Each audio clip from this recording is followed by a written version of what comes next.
Sensible y Resistente, el podcast de SEINC, donde nos adentramos en la actualidad de las enfermedades infecciosas y la microbiología clínica.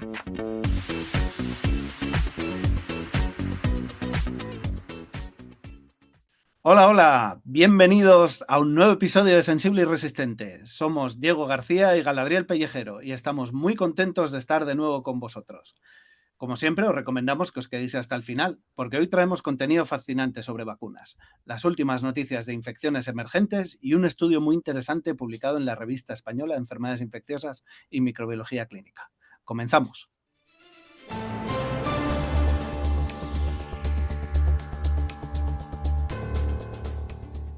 Y ahora, el parte infeccioso, como el parte meteorológico, pero adaptado a enfermedades infecciosas emergentes. Fallece el turista español que contrajo rabia en Etiopía tras casi un año de incubación. Un turista español de 44 años ha fallecido por rabia tras ser mordido por un perro durante un viaje a Etiopía en julio de 2024. El diagnóstico inicial fue complejo, debido al retraso en la aparición de los síntomas. Este caso representa un ejemplo extremo del periodo de incubación, siendo habitualmente de 3 semanas. Una vez iniciados los síntomas neurológicos, las opciones terapéuticas son limitadas y el pronóstico es mortal en prácticamente el 100% de los casos. Existe el llamado protocolo de Milwaukee, diseñado en 2004, que consiste en inducir un coma farmacológico y administrar medicamentos antivirales, un cóctel de ketamina, ribavirina y amantadina. Pero su eficacia es baja y solo se han documentado entre 7 y 15 supervivientes en todo el mundo utilizando este protocolo. Este caso es un recordatorio de la importancia de la profilaxis posexposición. La rabia es 100% prevenible si se administra el tratamiento después de la exposición, limpieza de la herida, inmunoglobulina antirrábica y 4 dosis de vacuna tan pronto como sea posible tras un contacto sospechoso con un animal. La profilaxis preexposición se recomienda en aquellas personas que tienen riesgo de exposición al virus de la rabia y otros lisavirus. Aunque no elimina la necesidad de tratamiento adicional tras una exposición al mismo, simplifica el tratamiento, ya que en general elimina la necesidad de administrar inmunoglobulina antirrábica, con la excepción de las personas con inmunodepresión, y disminuye el número de dosis a administrar. Se recomendará a aquellas personas en las que se determine que existe un riesgo alto de exposición, como vivir en áreas endémicas con incidencia de mordeduras de perro mayor al 5% o con presencia de rabia en murciélago vampiro, manipular murciélagos y en función del nivel de alerta. Para más información, os recomendamos que accedáis al documento de vacunación frente a la rabia y evaluación de respuesta inmune en humanos del Ministerio de Sanidad. La rabia está considerada actualmente como una enfermedad reemergente a nivel mundial. España está libre de rabia terrestre desde 1978.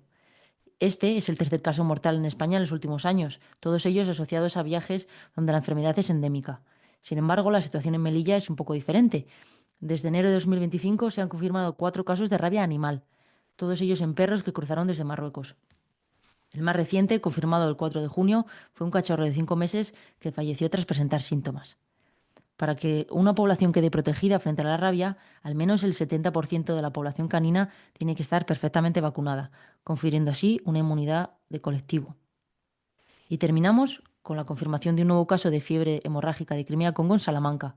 El 28 de mayo se confirmó un caso de fiebre hemorrágica de Crimea-Congo en un varón de 70 años en Salamanca. El paciente, con antecedentes de picadura de garrapata, se encuentra hospitalizado y en condición estable. En España, la presencia del virus en garrapata se detectó por primera vez en 2010 y los primeros casos en humanos fueron en 2016. Salamanca ya registró 3 casos en 2020 con un fallecimiento. El riesgo de que se produzcan más casos esporádicos de fiebre hemorrágica de Crimea-Congo en zonas donde hay presencia de garrapatas del género Hyaloma, y especialmente en población que resida o frecuente dichas zonas y con una mayor exposición a sus picaduras, se considera moderado. El impacto de la enfermedad, sin embargo, se considera bajo, dado que aunque pueda ser una enfermedad grave, el número de personas afectadas no sería elevado y se dispone de medios adecuados de aislamiento y control de los casos. Seguiremos informando.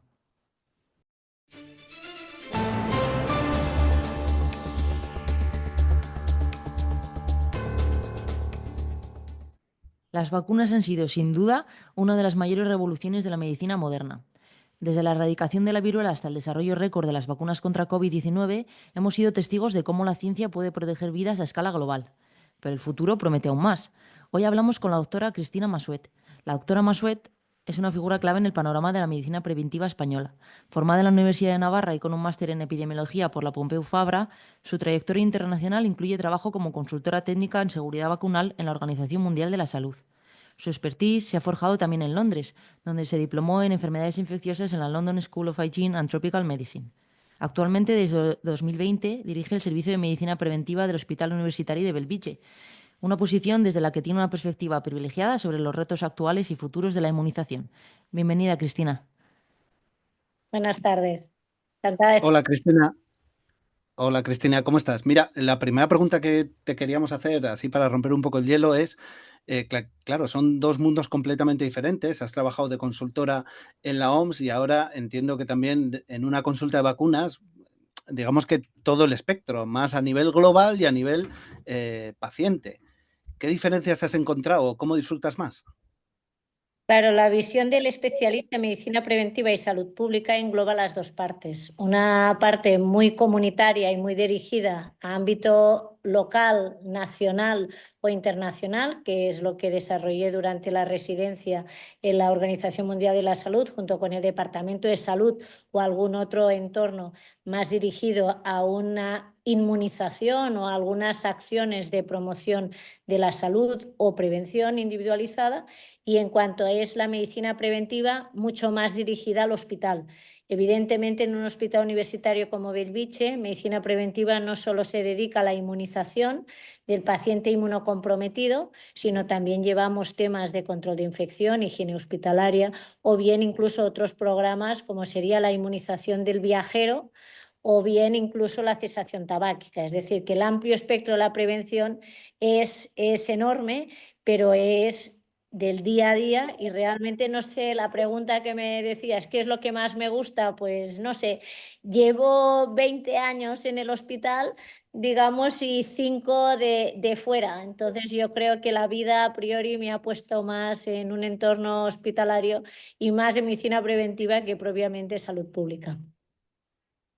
Muy bien, y para entrar ya en materia, ¿podrías explicarnos de forma sencilla cuáles son las principales diferencias entre las vacunas tradicionales como inactivadas, atenuadas y las nuevas plataformas como las vacunas de ARN mensajero?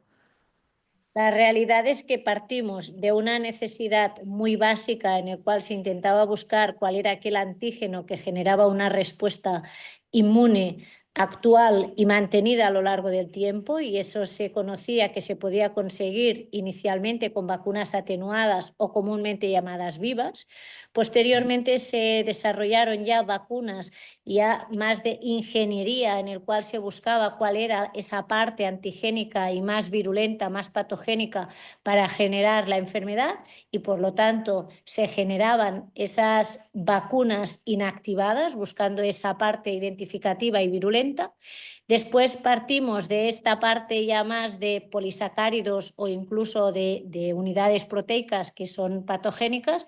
Se evolucionó a hacer vacunación conjugada, ¿no? En el cual se le añadía a ese polisacárido un carrier proteico que facilitaba una respuesta inmune puntual y a largo plazo con beneficios individuales que diríamos, de nuevo volvemos a la medicina preventiva o al individuo se protege, pero a su vez esa conjugación nos ofrecía un beneficio a nivel de salud pública, reduciendo el estado de portador y por lo tanto generando una inmunidad de grupo.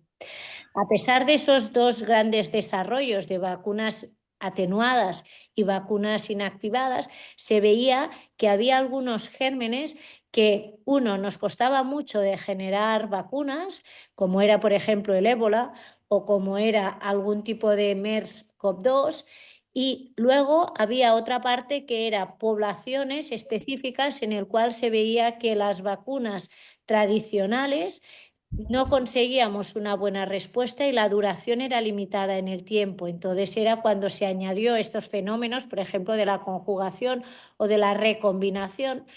Y otro de los problemas siempre en inmunización y en vacunas es la producción en tiempo y forma. Cuando nosotros nos encontramos ante un brote, muchas veces necesitamos tener gran cantidad de dosis de una vacuna en un corto periodo de tiempo. Y eso es lo que se facilitó gracias al desarrollo, sobre todo de vacunas frente a ébola, antes de la pandemia de la COVID, y que hizo que ya tuviéramos una estructura, una mecánica, una manera de generar un material que fuera suficiente para generar una respuesta inmune, antigénicamente fuera suficiente y a su vez fuera segura para un perfil de población muy amplio. Las vacunas atenuadas tienen un hándicap y es que generan una respuesta inmune puntual muy elevada, pero la respuesta inmune, digamos que solo se puede administrar esas vacunas en una población, digamos, sana o sin ningún tipo de inmunocompromiso, personas no inmunosenescentes, y cada vez en un entorno de población más envejecida, con más comorbilidades y con mayor inmunosupresión, necesitábamos otros entornos que dieran respuesta a ese tipo de microorganismos. Entonces, la evolución ha sido de la atenuación, digamos, probablemente a un RNA mensajero. Incluso ahora se van trabajando mucho con vectores que lo que hacen es transmitir esa vacuna o esa capacidad de generar una respuesta inmune a sitios diana y generar una respuesta inmunológica local suficientemente específica frente a algún tipo de microorganismos. Y eso nos abre el abanico de a qué microorganismos y a qué población inmunizar. Claro, Cristina, todo eso, todas estas situaciones que has comentado es lo que hace que haya una variedad de inmunogenicidad de todas las vacunas, no solo por el tipo de microorganismo, y eso es lo que explicaría las distintas pautas vacunales, ¿verdad?, contra los distintos microorganismos. Claro, la posología de las vacunas depende muchas veces de las características del paciente o incluso de los tratamientos o enfermedades que pueda tener. A veces una misma vacuna, según dónde la administremos, si es subcutánea, si es intradérmica, si es intramuscular, si administramos 20 microgramos o administramos 40 microgramos, o si la administramos al cabo de un mes o al cabo de 3 meses de haber padecido una enfermedad, podemos conseguir respuestas inmunes diferentes. Podemos intentar evitar que haya interacción entre una respuesta inmune producida vía natural por la propia enfermedad, evitar que haya una interacción con la respuesta inmune que puede generar la enfermedad. Por otro lado, hay ensayos en el cual, a través de ensayos, sobre todo fase 2, en el cual intentamos saber efecto dosis-respuesta, cuál es aquella dosis necesaria para conseguir una respuesta puntual o de duración, en el cual estimulamos linfocitos de memoria o no los estimulamos y en función de eso generamos una respuesta de cierta duración. Entonces, digamos que la ingeniería en temas de inmunización no es solo en cuanto al producto, sino incluso en cuanto a la práctica clínica. Cada vez más nos encontramos con pacientes altamente inmunocomprometidos que reciben tratamientos de manera crónica que les producen depleción de algún tipo de inmunidad, sobre todo celular, lo que llamamos los tratamientos anti-CD20, que lo que nos generan es una depleción celular que hace que no haya una inmunidad de memoria o una inmunidad celular suficientemente longeva como para asegurar que si un paciente está expuesto a un microorganismo, aunque esté vacunado, según en qué momento se ha vacunado, vamos a conseguir una respuesta eficiente. Por lo tanto, ahora la inmunización también lo que ha evolucionado es una personalización de timing y de producto para un paciente concreto que básicamente es el inmunocomprometido o el longevo. Perdón, es que no quiero que se me escape esta pregunta porque por lo que estás diciendo, esa personalización o esa individualización de las pautas, entiendo que antes o después todas las ómicas acabarán convergiendo hacia eso, ¿no? Y habrá personas que puedan requerir 2 dosis y habrá personas que puedan requerir una. Claro, las ómicas nos van a iluminar exactamente en cuál es el perfil de respuesta de inmunogenicidad que van a generar estos productos. Entonces, lo que es cierto es que lo que es la inmunización, ya no solo hablamos de vacunas, sino de inmunización, que por ejemplo en el caso del VRS, del virus respiratorio sincitial, ha aparecido con fuerza un anticuerpo monoclonal que genera una respuesta óptima en población que no responde bien a vacunas que tenemos a día de hoy, o bien también teníamos, ¿no?, lo que era el anticuerpo monoclonal frente a SARS-CoV-2, que también en pacientes inmunocomprometidos en el año 2021-2022 se utilizó con mucho éxito para conseguir frenar esa respuesta inmune que no se lograba a través de las vacunas, pues sabíamos que eran pacientes inmunocomprometidos y no generaba una respuesta inmune a la vacuna que disponíamos en ese momento de RNA mensajero frente a SARS-CoV-2, pues se les administraba un anticuerpo monoclonal. Lo que hay que ser sinceros es que estas ómicas nos van a ayudar a hacer perfiles de respondedores y no respondedores, y en cambio lo que va a ser el tipo de vacunas cada vez más antigénicas y de mayor duración nos va a permitir a ser mucho más eficientes en cuanto a tiempo y número de dosis que vamos a tener que ir administrando los pacientes. Y has hablado de la inmunidad de grupo. ¿Nos podías explicar un poco las distintas estrategias de vacunación? Porque hemos oído hablar de conceptos como el Cocoon, vacunación en anillo.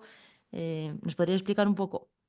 Claro, una cosa es la inmunidad de grupo, es cuando nosotros vacunamos a un subgrupo de población y conseguimos una respuesta de protección indirecta a la población jamás vacunada.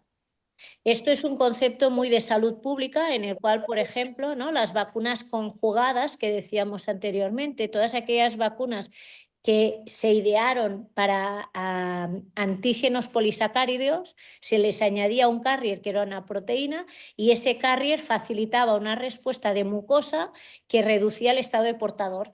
Entonces, al vacunar a la población más susceptible de ser portadora, conseguíamos un beneficio indirecto. En población jamás vacunada tenía menos probabilidad de desarrollar la enfermedad porque, digamos, la enfermedad circulaba menos. Eso es lo que decimos inmunidad de grupo. De hecho, las coberturas vacunales nunca vamos a conseguir llegar al 100% de la población y tampoco es necesario. Lo que sí que necesitamos es llegar a la cobertura suficiente para intentar reducir la transmisibilidad del microorganismo y, por lo tanto, reducir el número de casos a nivel poblacional. Eso es una inmunización que se hace dirigida a poblaciones especialmente transmisoras o portadores, y el beneficio que se consigue es el estado, digamos, de inmunidad de grupo o herd immunity de rebaño. En paralelo, hay otras estrategias de vacunación, como dices, que es las estrategias de la vacunación en anillo. La vacunación en anillo son ensayos clínicos también que se desarrollaron o que se pusieron sobre todo de manifiesto en el caso, por ejemplo, de la vacunación del ébola, en el cual el ébola nos encontrábamos antiguamente que cuando teníamos un brote de la enfermedad era muy abrupta, en corto periodo de tiempo aparecía un gran volumen de población afectada y un case fatality rate o una mortalidad muy elevada en poco tiempo. Por lo tanto, no nos daba mucho margen para hacer prevención, para hacer vacunación.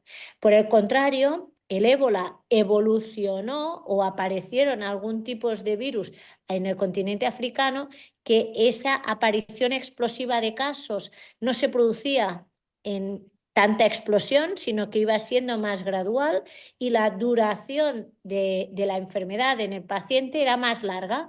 Por lo tanto, la transmisibilidad también se producía de manera más larga. Y la vacunación o la inmunización en anillo es coger a partir de un paciente que ya ha sido infectado, buscamos todos los contactos de esa persona y, por lo tanto, dibujamos, digamos, un anillo a su alrededor, que son personas expuestas, vulnerables, que no han padecido la enfermedad y que podemos generar una inmunización que esperamos que genere una respuesta suficientemente rápida para generar una respuesta inmune que le proteja a nivel individual. Y la tercera palabra que has citado es el Cocoon. El Cocoon es la estrategia que sobre todo se desarrolló o se ideó con la tosferina. La tosferina o Bordetella pertussis, lo que intentamos es vacunar también al entorno del niño recién nacido, que sabemos que muchas veces no genera una respuesta inmune suficientemente efectiva para hacer frente a la infección. Por lo tanto, el lactante sabemos que tiene un elevado riesgo de padecer la enfermedad y sabemos que tiene una baja respuesta inmune a la vacuna que nosotros podamos utilizar, aunque sea muy inmunogénica. Entonces, ¿Cómo solucionamos o cómo intentamos reducir ese riesgo de enfermar del lactante? Hay básicamente dos estrategias o tres. Una es vacunar al lactante, pero ya vemos cuál es la respuesta. Entonces, eso implica ir administrando más dosis. Otra estrategia es vacunar a la embarazada y contar que a través de una transmisión transplacentaria se consigue, si administras la vacuna en función de la semana de gestación que la administras, cuál es esa probabilidad de transmisión y cuál va a ser la durabilidad de esa transmisión de protección a través de la placenta. Y el COCUN, en cambio, es vacunar no tanto a la embarazada para proteger al lactante, sino vacunar a los convivientes del lactante para que los convivientes no sean los transmisores hacia el lactante o vulnerable. Por lo tanto, es más una vacunación de nido, que es la gente que convive con el vulnerable, pues vacunar en estos casos pues los padres, tanto sea hombre como mujer, y tanto los abuelos o el principal cuidador del lactante. Muchas gracias, Cristina. Mira, te quería cambiar un poquito el tercio porque vamos a hablar ahora de una terminología que se está utilizando mucho, que es el calendario vacunal para toda la vida, que entendemos que lo que ha sido un poco intentar insertar o actualizar el calendario vacunal de el término que has comentado antes, de inmunosenescentes, ¿no? ¿En qué situación estamos? La situación es la siguiente. Hemos vivido durante muchos años considerando a nivel poblacional, pero también incluso de los propios profesionales, que sobre todo los recién nacidos con un sistema inmune inmaduro, pues eran aquellos que tenían que hacer frente a algún tipo de infección, que no habían desarrollado ningún tipo de defensas y por lo tanto nos teníamos que focalizar mucho en ese tipo de infecciones transmisibles en esas poblaciones. Esa población hemos conseguido unas elevadas coberturas y eso ha hecho que la esperanza de vida también haya aumentado. Entonces, al aumentar la esperanza de vida, empezamos a ver que el sistema inmune, descubrimos de repente que el sistema inmune de una persona es dinámica. Entonces, ¿de qué depende el sistema inmune? Depende a priori no solo de a lo que estamos expuestos a lo largo de la vida y por lo tanto vamos generando una inmunidad adaptativa a aquello que nos encontramos, pero también el sistema inmune se adapta a tratamientos o a enfermedades. Por lo tanto, nosotros sabemos que una cosa es la edad biológica y otra es la edad cronológica. Es decir, uno ha nacido a una fecha, pero realmente en función de las enfermedades que uno padece, por ejemplo, se estima que un paciente con VIH-Sida, las diferencias entre la edad de nacimiento y la edad inmunológicamente real puede llegar a ser incluso hasta 20 años de diferencia. ¿Y qué implica? Que a mayor edad el sistema inmune también envejece y eso es el concepto que decimos de inmunosenescencia. No tenemos la misma cantidad de células naïf o no expuestas a ningún antígeno. Tenemos células de memoria, pero esa memoria, yo a veces es lo que digo, es un Alzheimer inmunológico, ¿no? No se acuerda todo el mundo exactamente de lo mismo en que ha estado expuesto y a su vez la velocidad a la que el sistema inmune responde no es la misma. Por lo tanto, nos encontramos con población cada vez más envejecida que le cuesta muchísimo más generar una respuesta inmune cuando está expuesta a un microorganismo y que esa respuesta se mantenga a lo largo del tiempo porque tendrá que haber esas células memoria que se tienen que ir acordando. ¿Y cómo hacemos para dar respuesta a eso? Generando lo que decimos el calendario de vacunación para toda la vida. Es decir, no solo hay que vacunar a la infancia, sino que hay que ir vacunando en diferentes momentos vitales en función de los riesgos. Por eso, sobre todo, la vacunación a lo largo de toda la vida tiene dos grandes picos de necesidad vacunal, que es la primera infancia o antes de los 5 años, es cuando tenemos sobre todo el gran grueso de vacunas, y después es a partir de los 65 años, en el cual sabemos que la inmunosenescencia o ese envejecimiento del sistema inmune se produce de manera más abrupta. A lo largo de la vida, si hay alguna comorbilidad, porque también se dice, ¿no? A partir de los 50 años prácticamente las comorbilidades son en un 30% de la población. Por lo tanto, en función de la comorbilidad, hay algunas vacunas, como es el caso de la gripe, que se han objetivado que si damos vacunas de alta carga se consigue un beneficio dosis-respuesta en cuanto a reducción de eventos cardiovasculares mayores. Por lo tanto, un paciente que tenga hipertensión, que tenga colesterol alto, que tenga una afectación del azúcar, sabemos que ese azúcar puede glicar la hemoglobina y puede generar una respuesta inmune mucho más débil. Por lo tanto, necesitamos vacunas con mayor capacidad de respuesta, que es lo que llamamos de inmunogenicidad reforzada. ¿Y qué vacunas deberíamos considerar rutinaria en este grupo de edad? A partir de los 65 años, enfermería, incluso los preventivistas y todo médico que intenta dar una visión específica de vacunas, decimos que a partir de los 65 años tendríamos que hacer la manita, ¿no? Son 5 vacunas que el paciente mayor de 65 años tendría que integrar. Algunas es una sola dosis y otras necesitarían administrarse todos los años. Lo que sería una vez en la vida sería la vacuna neumocócica, antineumocócica. Sabemos que el riesgo de enfermedad neumocócica es bimodal, primera infancia y edad anciana o a partir de los 65 años. Por lo tanto, ahora tenemos vacunas conjugadas muy potentes para generar respuesta con una sola dosis a partir de 65 años. Por tanto, eso sería una dosis. Segunda, sería la vacunación frente a herpes zóster. Sabemos que a partir de los 65 años se produce sobre todo esa afectación de la inmunidad celular. Por tanto, es fácil que aquellas enfermedades latentes, como el virus de la varicela, es más fácil que se produzca el despertar a partir de los 65 años y eso es lo que se ha incorporado en todos los calendarios de vacunación de las diferentes comunidades autónomas del Estado español a partir de los 65 años. Tercera, una dosis de recuerdo de tétanos difteria, en el cual mucha de la población no ha recibido mínimo 5 dosis, por lo tanto, a partir de los 65 años, una dosis de recuerdo sería recomendable. Prácticamente ya debe hacer unos 10 años, el Ministerio hizo una revisión de los casos de tétanos que se habían notificado en el Estado español y había alrededor de 121 casos que habían padecido tétanos y todos ellos eran en población adulta y todos ellos era porque no llevaban como mínimo 5 dosis. Entonces, en estos casos es primordial hacer una actualización con visión de salud pública. Y luego lo que habría que recomendar anualmente son los gérmenes respiratorios, que en este caso conseguimos respuestas que a día de hoy, como van mutando los microorganismos, los tenemos que ir adaptando, que es la vacunación de la gripe y la vacunación frente a SARS-CoV-2.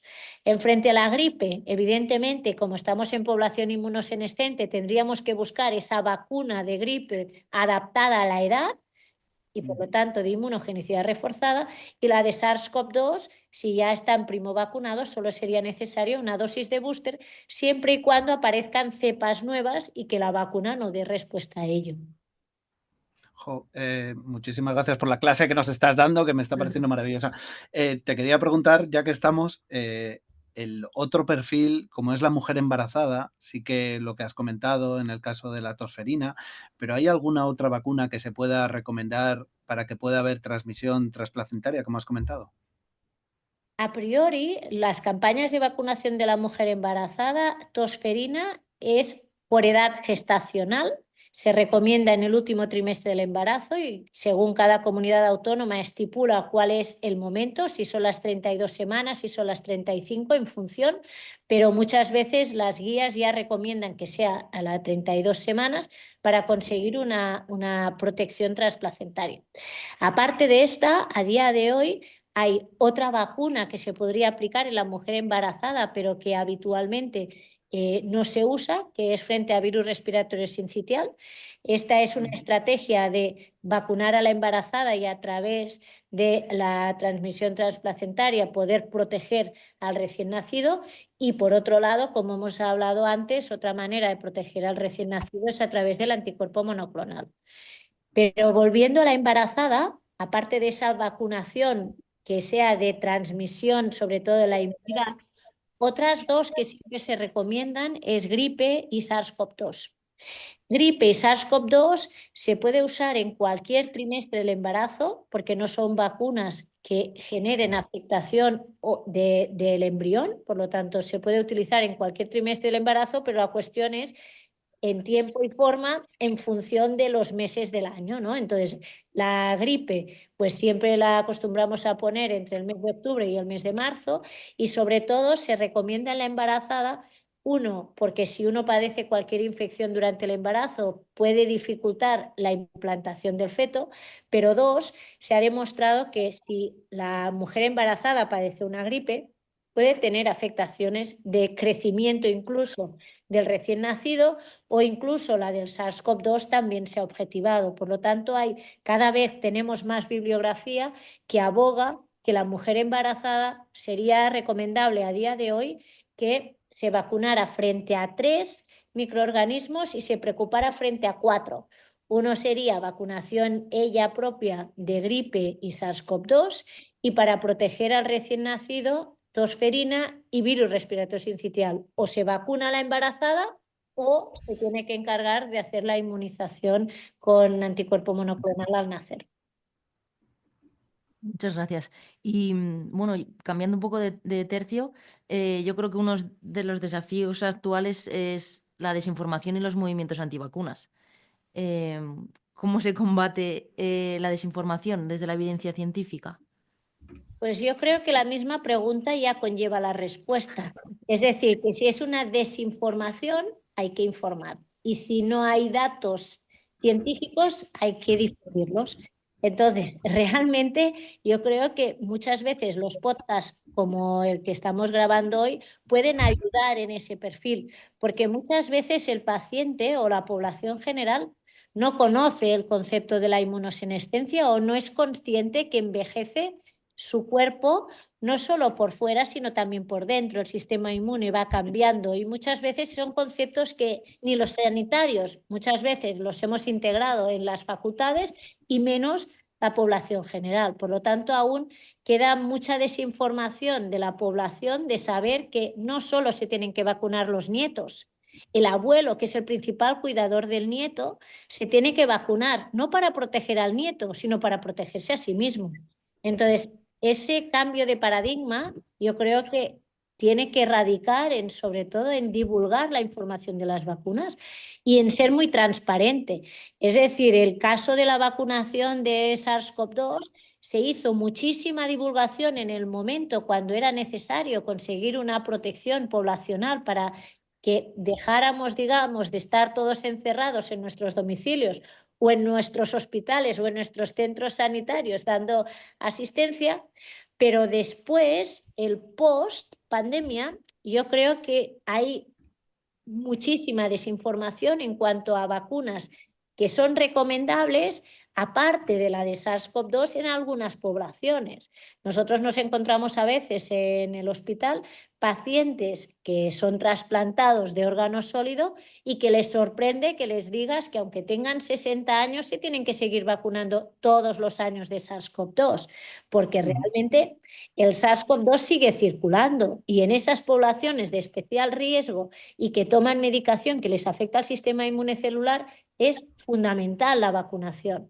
Pero si no haces ese trabajo de fondo de ir divulgando la información, pues a veces es difícil.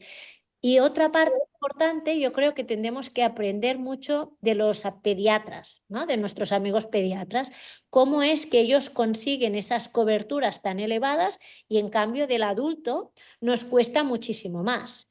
Hay una parte evidente que es de volumen, es decir, nosotros ahora ya no tenemos una pirámide poblacional, sino que tenemos un tonel. Por lo tanto, conseguir una elevada cobertura, que quiere decir vacunar a muchísima población de múltiples microorganismos, eso es un reto. Y necesitamos generar estrategias que sean útiles, pero a su vez necesitamos ser eficientes y dotar de recursos humanos a los centros que se dedican a la vacunación. Conseguimos elevadas coberturas de COVID gracias a múltiples eventos y evidentemente la pandemia hizo que la población viera la necesidad, pero en paralelo también disponíamos de muchísimos recursos humanos. Los servicios de medicina preventiva o los servicios de atención primaria dedicados a día de hoy a la inmunización vuelven a ser infradotados. Entonces, eso es una cuestión estructural que nos va a costar mucho de dar respuesta en los próximos 20 años, porque la población va a ser más envejecida y la necesidad va a ser más alta. Las fake news van a aparecer, pero en eso yo creo que para combatirlo hay que dar la información a pie de cama y el clínico se tendrá que familiarizar con la prevención y tendrá que ser el propio clínico que recomiende la vacunación. Muchas veces los estudios a día de hoy, y con eso acabo, es que la principal causa por la que un adulto no se vacuna es tan fácil y llanamente porque su médico o su enfermera o su enfermero no se lo ha recomendado. Entonces, si el que le lleva y le conoce no se lo recomienda, considera que igual no es tan importante. Y con el tema de los brotes del sarampión que está habiendo, ¿qué crees que podemos aprender, sobre todo sobre el papel de la comunicación?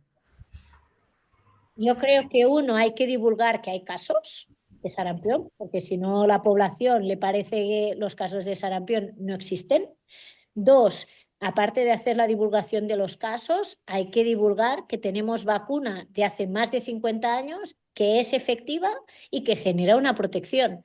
Y que en la época en cuestión no nos habían vacunado porque la vacuna triple vírica en algunos casos no existía y por lo tanto se ponía vacuna monovalente, y lo que ahora disponemos, que es una vacuna que se aplica en los niños, ellos sí que están cubiertos, pero el resto... es decir, debemos pensar que las coberturas vacunales o los calendarios vacunales, por ejemplo, en Cataluña, nacieron en 1981. Entonces, hay mucha población que no hemos seguido un calendario de vacunación como tal. Por lo tanto, digamos que la población adulta tiene que integrar la vacunación como algo necesario porque en muchos casos no estamos cubiertos frente a esos microorganismos. Y 2, que muchos de esos microorganismos la capacidad de transmisión es muy alta. Y yo creo que en eso sí que se hizo mucha difusión, por ejemplo, en el momento del SARS-CoV-2, de a partir de un caso primario, cuántos casos secundarios podía aparecer, que es lo que llamábamos el RO. Entonces, debemos pensar que en SARS-CoV-2, incluso en sus épocas más explosivas, el RO no llegaba a 2 o a 3, pero no superaba el 3. El sarampión hablamos de 8, de 10, de 12. Entonces, si tenemos un caso en un entorno familiar con personas de edades similares que no están protegidas, es muy fácil la aparición de casos secundarios. Y eso implica, uno, que la población general sea consciente de ello, que sarampión sigue circulando y que el especial vulnerable no es el niño, sino es el adulto. Y 2, que el sanitario que atiende en urgencias o que atiende en los ambulatorios sea consciente. Por lo tanto, por ejemplo, nosotros en Bellvitge ahora generamos un folleto informativo cada 15 días de cuáles son los microorganismos que circulan en la comunidad. Y eso lo divulgamos por redes sociales para que lo sepa no solo la población general, sino también los sanitarios del centro, porque el que está en urgencias tiene que saber que está circulando sarampión, porque igual nunca jamás ha visto un sarampión. Qué buena medida. La verdad que me gustaría quedarme muchísimo más. Cristina, tenemos un tiempo, vamos a avanzar porque es que si no nos quedamos aquí siempre. Mirando al futuro, nuevas vacunas, o sea, todo esto nos suena maravilloso. Yo creo que llevamos esperando la vacuna universal contra la gripe y más con la amenaza del H5 que de una manera u otra se cierne sobre nosotros. ¿En qué situación estamos? La vacunación o la vacuna universal frente a gripe es un proyecto en el cual ya se lleva tiempo trabajando en ello, pero la realidad es que a día de hoy no tenemos una vacuna universal en el pipeline en fase 3 de desarrollo. Entonces, se está trabajando en ello, pero no tenemos un horizonte a corto plazo de decir en el 2025 vamos a tener una vacuna frente a la gripe universal. Lo que sí que se está trabajando mucho es en la coadministración de vacunas, es decir, si se pueden administrar 2 o 3 vacunas a la vez, ¿no? O por ejemplo, vacuna de VRS con metaneumovirus, pues esto sí que ya parece que es una realidad y que va a aparecer en breve. Tenemos vacunación de SARS-CoV-2 y gripe en una misma en una misma vacuna, por lo tanto la coadministración que sea ya vacuna en un solo producto estén los diferentes microorganismos, esto sí que se está trabajando mucho. Y en cuanto a nuevos microorganismos, pues eso, el metaneumovirus, por ejemplo, también es otro. Se está trabajando mucho sobre infecciones de tracto urinario, que tampoco hasta ahora no era un microorganismo o una realidad infecciosa que se le estuviera dando mucha respuesta. Entonces se está abriendo el amplio espectro a nuevos microorganismos o entidades clínicas, y lo de la gripe y vacuna universal de momento se sigue trabajando, pero no es una realidad a corto plazo. Y perdona, y sobre todo las vías de administración que has comentado, porque lo que es la transdérmica que has podido comentar, la intranasal, que en ocasiones nos ha dado un poquito de, parecía que sí, pero luego parece que no. ¿Cómo vamos por ahí? Claro, las vías intranasales, o sea, la inmunización de base, uno de los hándicaps de la población, hay gente que, como comentabais antes, hay población que es, digamos, antivacunas y da igual lo que administres y por la vía de administración y cuando se lo vayas a administrar. Pero hay población que rechazan una administración que sea inyectable. Entonces, se van haciendo siempre intentos de administración que no sea inyectable, como sería la vía nasal. La vía nasal lo que intenta buscar siempre es una reacción local a nivel de mucosa, que sobre todo para microorganismos respiratorios es de mucho interés. El problema es esa respuesta que conseguimos a través de una respuesta de mucosa, cuál es la respuesta a medio o largo plazo para que realmente no tengamos que ir haciendo una administración a corto plazo. Y la administración, sobre todo intranasal, se ha usado mucho en casos de gripe, en el cual pues, se ha conseguido algunas respuestas que eran interesantes, pero sobre todo en población pediátrica. En población adulta, a priori, la intranasal, la respuesta de acorde con la edad y la respuesta de inmunogenicidad de mucosa no parece a día de hoy que sea lo más efectiva. Otra cuestión será si se consigue realmente administrar la vacuna de tal manera que sea segura y que sea también de inmunogenicidad reforzada a través de la vía nasal. Y ya para acabar, yo creo que hay un aspecto fascinante que son como los efectos colaterales beneficiosos de algunas vacunas. Por ejemplo, la protección cruzada que puede haber entre meningococo y gonococo. ¿Nos puedes hablar un poco de esto? Claro, en eso a veces aparecen los fenómenos, ¿no?, que llamamos de serendipity, que usamos con una finalidad y luego vemos que puede haber algún efecto colateral. Con los casos de la Neisseria, y aprovechando que aquí hay un microbiólogo, igual en eso nos puede ayudar bastante, es que lo que se ha visto sobre todo en Australia y sobre todo en Reino Unido es que cuando usamos la vacuna frente a meningitis se consigue un efecto colateral beneficioso que reduce el número de incidencia, número de casos nuevos de gonorrea.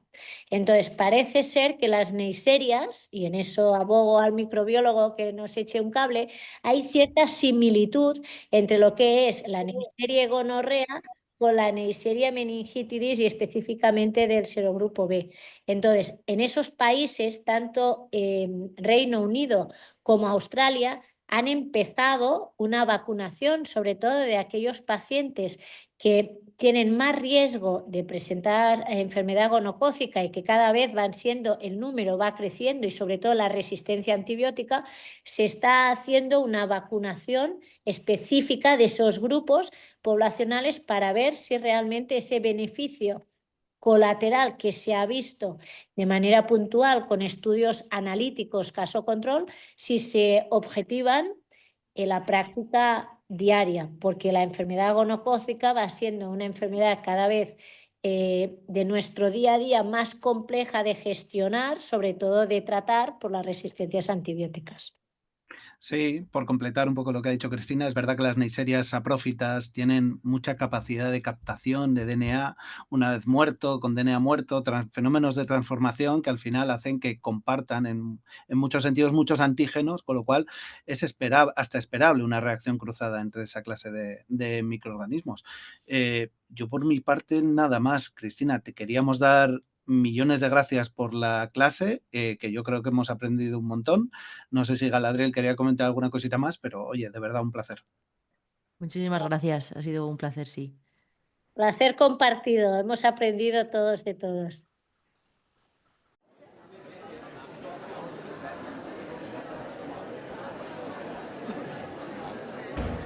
Cambio de guardia.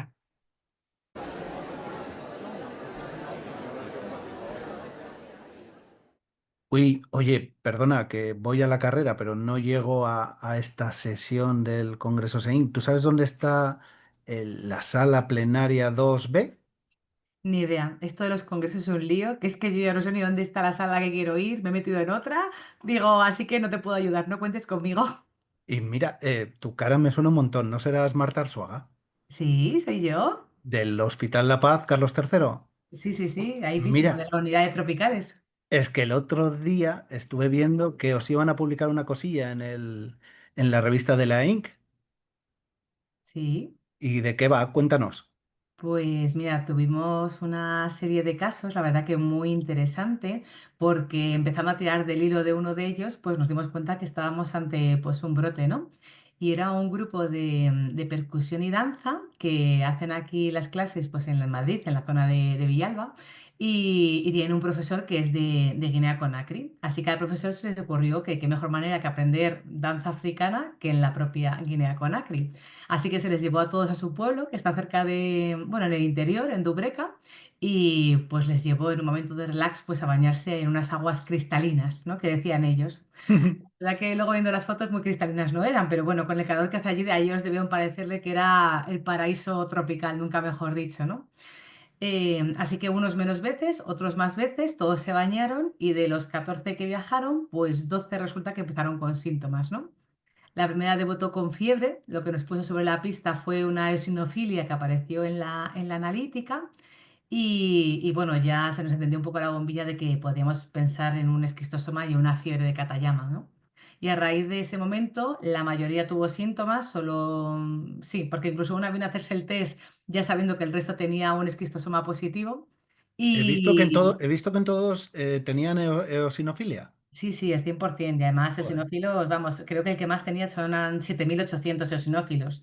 Luego de que había algunas cifras un poco más bajitas, pero vamos, eosinofilia de la de verdad. ¿Y complicaciones? ¿Algún caso un poquito más grave?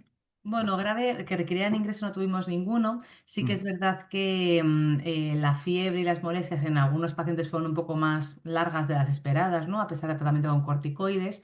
Y hubo uno de ellos que tuvo unas reacciones así en la piel como si fueran un poco urticariformes, que, Mm. bueno, pero se le pasaron pronto. La verdad que por suerte no tuvimos mucha complicación. Bueno, pues entonces hemos podido aprender que incluso hasta en aguas que parezcan cristalinas hay zonas en las que igual no merece la pena.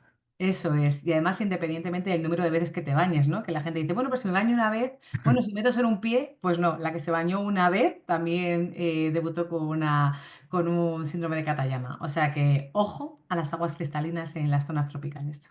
Jo, pues muchísimas gracias, Marta. De nada, pues Y, gracias a ti y a y que disfrutar vaya del bien. congreso, Yo qué ¿no? sé, nos vemos por el Congreso, luego en el cóctel. Seguro que en alguna sala coincidimos. Un beso. Un saludo. Pues gracias por escuchar otro episodio de Sensible y Resistente. Esperamos veros el mes que viene. Un beso.